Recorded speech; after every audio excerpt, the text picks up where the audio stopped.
La vedette, c'est l'actualité. La star, c'est le Congo. EDTV, le rendez-vous des internautes.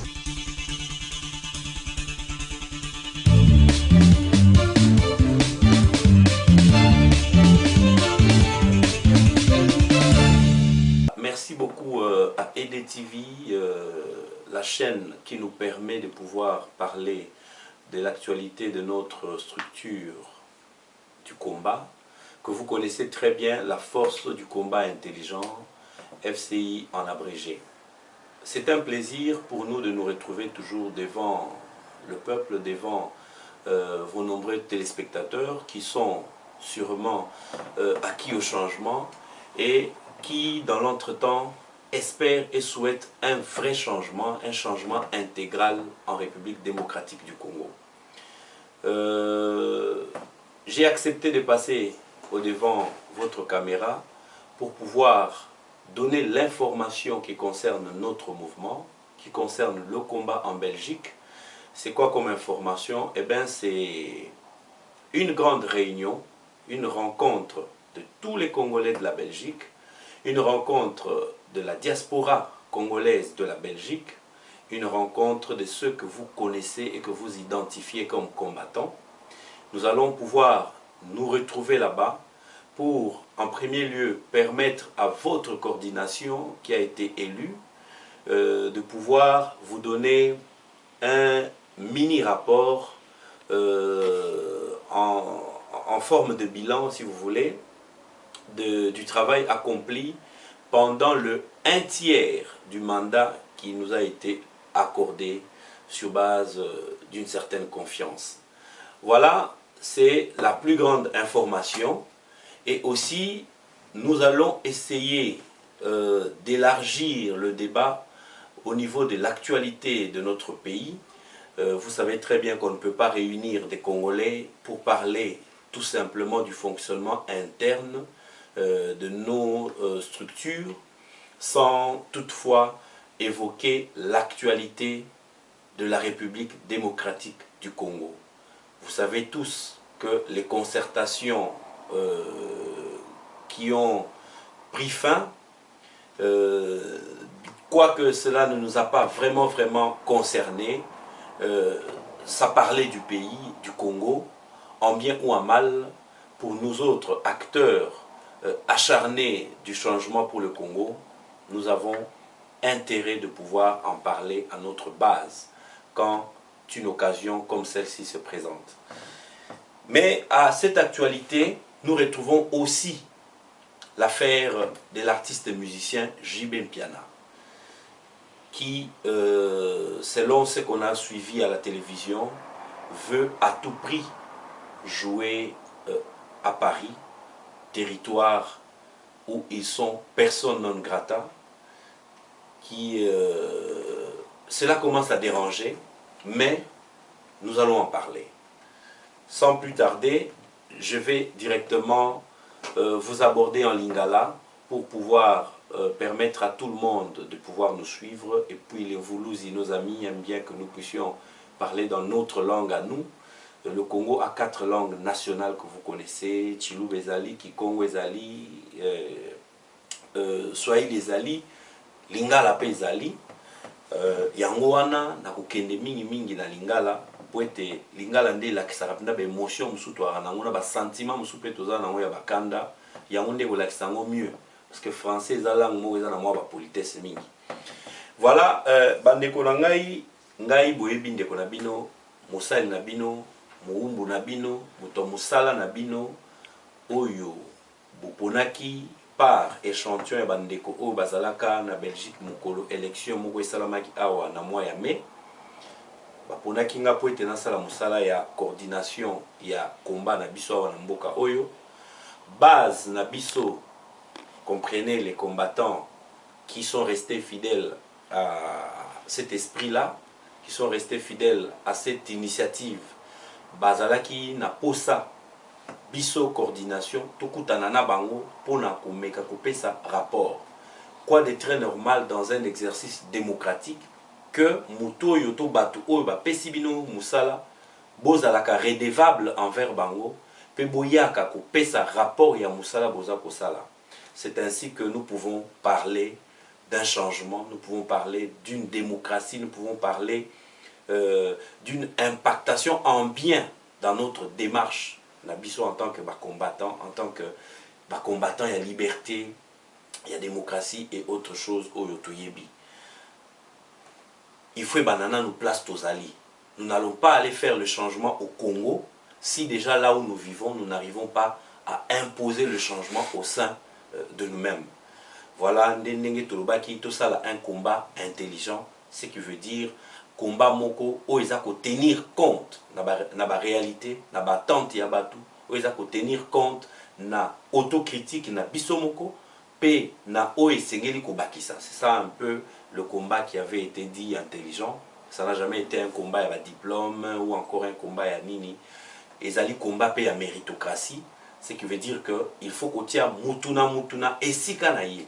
Ce qui biso ba auto lui toza ba leader d'opinion. Biso ba auto lui toza ba kambi ya moi ba mangomba toza ko kamba. Toza ko pesa bino une éducation citoyenneté. Toza ko pesa na bino une information adéquate. Toza ko salela bino ko lakisa bino façon ni te biso zo mona makambo ezali moi pasi. Yango wana toko se soumettre biso coordination na exercice wana ya koya ko pesa tant soit peu, moi, rapport, il y a misala o salami, tolobaki makele les sous mingite, musalande et les kamalobane belé, yangwana, peut-être nenge bomona maloba muke, boyebaki te, nzoka musala peza kosalema, mais musala onde musala nini. Tokomonana, samedi oyo ya mois, il y a 10e mois, ezali mois ya octobre, tokomonana bongo na métro Ribocourt, ezali boulevard Léopold 2 na numéro 99 boya ebele penza parce que à part rapport wana tozoloba et wana 14h à part rapport wana ndeko nyonso oyo azalaka na mwa souci ya etamboleli ya komba oyo ya etamboleli ya bitumba ya tozoluka ya kobongola mboka na biso komema yango na changement yaka parce que nga naza côté ya bao balobaka que combat pour na Congo eza combat ya ba individu mibale misatu te. Combat pour na Congo, changement ya Congo ezali etumba ya muziki moko te. Ya lingomba moko te. Eza etumba ya ba congolais nyonso. O baza épris, baza imbibé na esprit ya vraiment qu'on a déterminé pour likamongo ekoma. Alors, qu'on va na Facebook eza bien, qu'on va na internet eza bien. Ko critiquer pe à partir ya vidéo bozo mona eza malamu mais ko monana ko beta na nzoto ndenge bande comme so balobaka eza pe bien toyokana peut-être babi aza na faute peut-être babi aza na tort na raisonnement na ye peut-être oh ya yo ndeza meilleur mais tala temps yo va na ndako yo yete et cause la mise en pratique ndenge ni c'est pourquoi venez d'ailleurs même yo mono zalaka infiltré yaka côté ya yaka okoteyama petan mususu osukula maboko otiki misala mabe le même jour. Voilà, c'était la grande information. Boya ebele en tout cas ba papa ba maman kota la âge na oté. J'en appelle aux étudiants congolais vivant en Belgique. Vous étudiez, c'est vrai pour subvenir à vos besoins après avoir décroché un travail ici en Belgique, certes, mais vous n'étudiez pas seulement pour la Belgique. Vous devez vous dire, vous êtes en droit, vous êtes en biologie, en biochimie, en comptabilité, en pédagogie, dans n'importe quel domaine qui pourra vous amener, soit dans la classe ouvrière ou dans le secteur tertiaire, mais mettez-vous en tête qu'il faut penser au Congo. Alors penser au Congo, c'est déjà en répondant à certaines invitations comme celle-ci. Chers camarades de l'ULB, camarades de l'UCL, camarades de l'UMONS, camarades de n'importe quelle université, quelle école, haute école, quel institut ici en Belgique, venez, si vous avez le sang congolais en vous. Venez, parce que cette affaire ne peut pas vous échapper. Venez nous apprendre ce que vous apprenez. Venez partager ce que vous apprenez avec vos compatriotes, parce que le Congo en a bien besoin.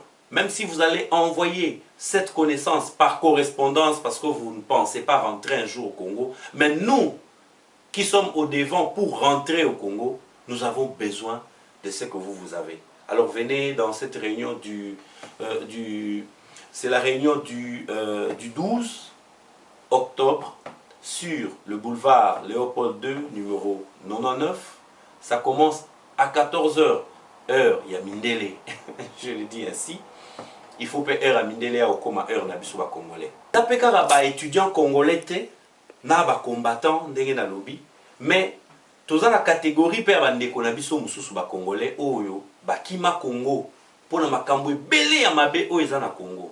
Mundele a enregistré bino wa yebi ke boza ba demandeur d'asile, yebi ke boya awa parce que na Congo ça ne va pas.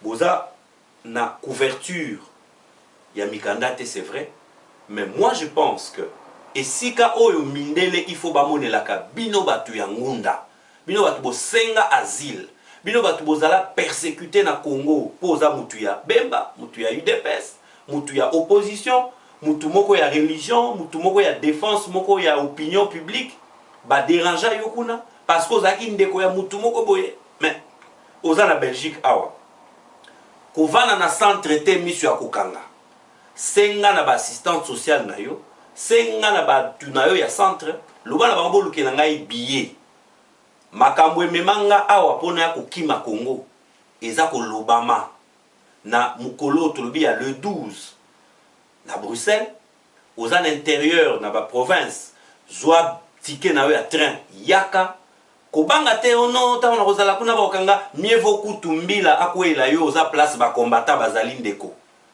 eye komema ba élément nouveau na ba dossier na yo et ko bakisa kilo na likambu na yo parce que ça normal te que yo ozaki mutu moko oza contre Kabila nesika moto ezali okimi quand même oye kotoyo esika sikoyo liberté ezali non okomano na centre bisika basala balobela mamboana contre pouvoir eza na Congo omona na raté tango bakotala babino dossier no eza clarté ba boyeli yo olobino balokanga balokata yo zo comprendre le zo sala te esika ya ba demandeur d'asile ezali awa nesika toza kosala combat boya le 12 bino ba demandeur d'asile na ba centre nyonso ezali ouvert parce que ba centre fermé moyen bobima ezate ba dossier na bino tozo bundela yango kaka mais bino boya sala nyonso kamata train na yo mutuka bus yaka na 14 h na numéro 99 ya boulevard Léopold II ezali na métro Ribocourt. Mais catégorie monsieur zabino ba commerçant congolais boka matonge kuna oza na salon de coiffure na yo oza na maison na yo tekaka ba produits africains ba biloko kolia. Mais soko kangi pona 2 h du temps ndeko c'est vrai mbongo toza na besoin pona mambo ebele mais otikika mo mukepo likanisi oyo lo baka na ndaku na yo toza na besoin au lieu au continuer komona ke bato bazo sala bien te ba sala bien te mais bazo sala bien te pour yo pour sanité peut-être yaka combien là sous il y a 2-3 personnes te combien ya biso nyonso boya en tout cas actualité pezali to kolobela actualité parce que mboka na biso tomata tokita ezokende malamu te muto ya bungi likambwana azate Kanambe Kabila auti ko salisa concertation biso bengaki yango concert et attention parce que Kabila est le roi producteur à côté bino bovandi bolobi bosisi bokomi kengo na minako bakamati bake opesa ye d'ailleurs kengo alinga akoya moni loko soko simbi loko mabe na maboko bozo salika mabe ba signe ezali lobaka kengo alinga koya tango bakepesa rapport wana epa ya Kabila donc basali biloko na bango wana esili mbuma na yango ti sikoyo nanu na moni yango te pe naza sûr tolobaki yango na FCI que mbuma ekobima na eloko wana te yango wana bandeko nyonso boya toswa likambo wana pe ya concertation wana. Qu'est-ce que nous devons dire? Qu'est-ce que nous devons adopter comme comportement face à cette histoire de Kabila, le congrès PPRD élargi? Deuxième actualité pesa ko concerner biso ezali likambu oyo ya JB Piana, musicien congolais ba bengi biso de partout, France, Allemagne, Hollande, États-Unis, Canada, Afrique du Sud pona kotuna biso men botiki makambo yo ndenge nini bandeko oyo boza kolanda awa sikoyo naza ko confirmer bino ba onyo sobo benga kina bobo bengi te me bozo mituna JB akobeta te. JB piana pe place azali ayebi ki akobeta te. Producteur wana oyo ya haïtien place azali ayebi pe banani baza sima na ye. Ayebi pe ke bao baza sima na ye baleki combattant na makasi te. Po eza normal te. Tolo bananu likambu ya production. Production lobby concert humanitaire. Concert humanitaire na beti bo ba calcul awa to travail pe na bandeko nyoso. Nous nga zaki na chronique musicale na ebi ce qu'il faut pour organiser un concert. Sécurité, plus ou moins le modèle à Moutou Makasi Bazotia, ça peut leur coûter 5 000 €. Au moins, les musiciens Kolongwa Congo, les musiciens JB, Koya Poto, les billets, même si on a un mois période à Malam un peu plus tôt, ceux qui ont 25 musiciens, et qui coûtent 25 000 €. Hébergement, il y a des artistes qui ont un poto, na ba hôtel, parce que na moni Congolais, mota undima 20 musiciens, nanda unaye, pour etumbama. Donc il faut le hôtel moko pour ba vendre. Et ko coûter bango plus ou moins 5 000 €. Voilà pour 2 ou 3 jours paix. Au moins coûte 2 jours je pense. Oui qu'on a instrument et ko coûter 5 000 €. Ça il y a momoko ya Zénith. Na caution inclus au coûte on a 20 000 € plus ou moins. Na dit vraiment prix à Zénith on a mais 20 000 € ko promotion na média et qu'on a 5 000 €. Donc total hein au biso to salia et au moins 65 000 € sans charge me sous 65 000 € au moins il y a dépenses pour un concert humanitaire. Tout ça c'est quoi recette ceux qui tout ça 25 €, bah on va dire droit d'entrée ceux qui j'ai basu 1000 personnes ils ont 25 000 €. Il y a un revenu. Ceux qui, bah, bêtise chance, 2000 personnes, ils ont 5000. 3075 000 €. Donc, autant la score dépense soit 65 000 €, même ceux qui basent 75 000 €, il y a recette. Bah, ok, nous avons na Congo combien 10 000. On a mieux vaut ceux qui producteurs, on a gentil, des gars lobby. Alinga ça la donne à Congo, na bakalembele mbabi misaba mamo baboti bakangami na maternité, mais pesa ka 50 000 €. Ça liga nani western il y a 50 000 €. Le roi oza motema malamu producteur haïtien. Au bala moi c'est à congolaise na olwa no na lingala poko yoka bien. Moi si no expliquer yo. Sikoyo na JB. JB na landi JB alobino concert wana Yé azo beta bango bazaki na problème na ba combattant na ba congolais libanda ezaki beaucoup plus problème politique. Bango bazaka bango ba commerçant. Ceux qui mutoyer azo teka lipa na ye, aoteka la lipa na mutu nyonso. OK. Jibaza kozwa likambu ya Congo na angle ya politique comme si on était dans un pays démocratique. Jiba beta 5 ans na Congo azaki kobimate. A mona démocratie yango wana. Au complicité salamaka ba ambassade wana kaka bango bato ya Kinshasa wana ba kotelaki ba ki contrer ba boyaki abima démocratie yango wana. C'est-à-dire que JB doit comprendre que nous sommes non seulement dans une dictature mais tozali na kati ya occupation. Siko nalina tu na JB collabo nini chanteur français akoye kolongwa France akei na Londres na Angleterre et pas yemoko De Gaulle avandaki pour que le beta au concert na Angleterre. De Gaulle na ba partisan na e batika ba omba beta pour kuna Angleterre eza démocratie. To le royal beza démocratie. OK, artiste fois beta la moto ya lingi. Biso to lobby pouvoir ya Kinshasa na Kabila bazali pouvoir moko terroriste. Kabila zali force négative.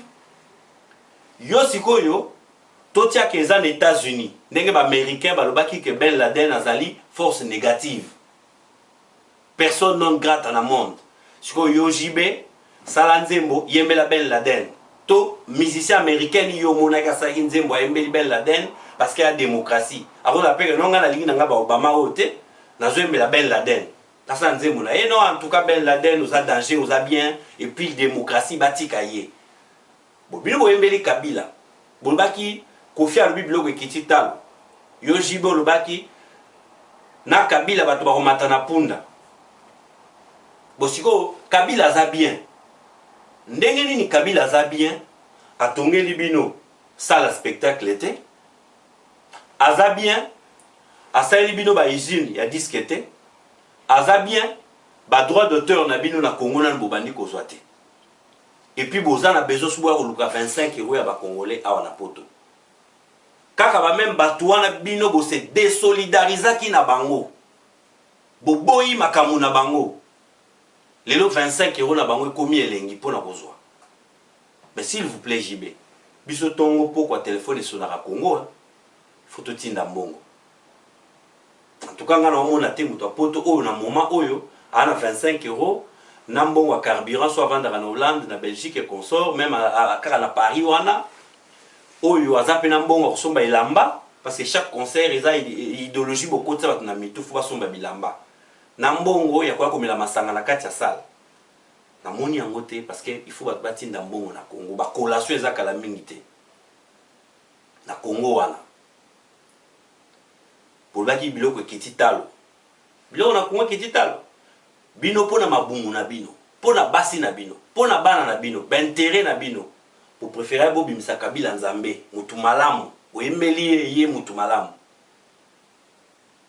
siko mboka nano changer te la preuve en concertation salamaki a Kabila olukaka batu ba aider ye ça veut dire que il faut partager faute na bino wana na ye bino bo soutenir ki ye bu kanisa ki ye c'est bien siko ye moko reconnaître que ça ne va pas ba JB en demandant pardon légèrement to sengi pardon. Quel est ce pardon qu'on demande sans commencer par comprendre c'est pourquoi on vous a puni? Commencez d'abord par comprendre où va punir bino na yango. JB Faoba na kosala na Congo sans côté affiche. Au fin na Congo le non, en tout cas va combattre makambo lobi to comprendre. Tous en soit politicien témoin, to embela Kabila croyant que ça allait marcher, mais 2 ans yango Kabila tout ça ne va pas.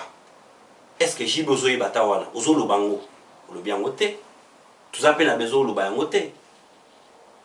Koutiande mutu makasi ce n'est pas bien. Tu es notre frère, oyebi ko beta te, tous en a problème na yote, tous en a zuwa na yote. Oza na ba $300,000 bozo na braliment.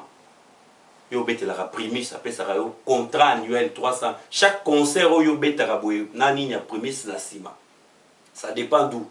Si vous avez ba fikini ya ba $10,000. Soki ezali na ba cité ya ba $5,000 o yo zwaka le même jour. Au futara on même pas ba musicien na yo. Que yo zongi boye l'accès so ba fiche de paie ba musicien na yo na ba mbongo ba bralima o yo kabolaka na bango. C'est ça que motema malamu charité na yo e ko bandela wana. Que musicien jiba témoigner non en tout cas biso salaire même $500 par mois ou bien 300 par mois. Wana nde tondimi ah on ngi po ki pesko ba to kalembele mbila c'est bon. Mais sans tout ça en Europe on ne veut pas de la distraction. Toi na kanda ya élection au Kabila Iba au bino soutenaki ye. Toi na kanda ya Kabila azali na nunaba identité ya lukuta tozo ba clarté. Toi na kanda ya ba viol o eza ko salama na est que vous prenez à la légère. Toi na kanda ya ba soldats congolais na biso bazana est kuna Kabila na batango fort baza ko kufisisa bango et siko bango bayebi ke bafutaka bango bien te baza na ration malunga te mais batindaka bango contre ba M23 mieux armé que bango toza na kanda ya éducation na biso na Congo ekufi tout le monde a internet ba vidéo ya kawa mwana ya 6e des humanités silisi ata 2 phrases à français au koloba yango te pourtant tout tanga na français. Toi na kanda ya sport na biso elali Équipe nationale la chose à nulle part, ni dans le championnat africain, ni dans le championnat du monde. Bazan nulle part. Mais entraîneur français, salaire $50,000 par mois. Santos bazo vieillir, bazo ko futa bangote. Kandani so linto expliquer. Kena ba wenze ba mama na biso ba ko somba ta dempiodité. Kandani so to expliquer yo jibe piana. Biso na combat intelligent to ko finga la yote. Mais na combat intelligent to ka kozongisa yo nesika. Ozalaki no kutu bien. Oya rapoto o va na botel la chair, okuta na baninga na yo, ozu ba soins médicaux. Omoni bato okoko mona otali bana na yo. Baki pakote babia. Mais jibe kwa kutia libaya. Ah. Et le bawera olinza mbete. Olinza mbete. Tande bato babosani wera. Ba mo kipe yo. Bato babosani na concertation, ba mo kipe yo. Et ça distraction. Jibe tout boye ba problème. Luka moyen na producteur na yo muté malamu. Bo luka bo soigner image wana ozo bebisa. Po siko na habité jibe ata so beti tour na Bruxelles ke moi na Bruxelles moko amoni yo hotel ngai osanga passeport na ko ya ko pexelo ko wana te oyo ko salama ipana yo zonga Congo wera uti vacances concert mo na bandu kende yo ata na Mujima ipe ata na Kananga ata na Équateur ata na Goma kuna eza territoire au Kabila azokonza po bino bondemiye boke beta place au mokonzi na bino azokonza bino bobeta puna bwana sécurité. Mais awa ozana insécurité jibe. Awa biso en tant que bakambi ya koto ya ba combattant ba congolais moyen to assurer la sécurité ate. Vraiment zonga place ozala ki ndeko na ngai. Et boya ibele na réunion pour na réunion ya le 12 to ko décider combien de bus to ko tia. To décider participation à mutu na mutu pour na to kende ko sala Noël et pas ya JB. Donc et ko décider amener na réunion wana pour to ko mata ba les 15 déjà tous l'avion ko ekoya na ba musicien na et puis to vandi to zeli place nini ba sa répétition et puis na yebi pe que même balance tout ba ko maté ata balance a pamba instrument ba sala te. Bon rendez-vous le 12 hein combattant nyoso ato linga ngaite ato linga frère mususu azara nangate ato linga bato mususu te boya to tika na ba problème na biso wana pembeni combat ekomi na état d'urgence ezo senga bino tout boya soki temps ezalaki na rotanga ba kombo mutu moko boya bino tout pour tout décider ensemble nini to okende kosala na lisanga ya bajibe na haïtien wana. J'ai dit et je vous remercie. À la fois prochaine.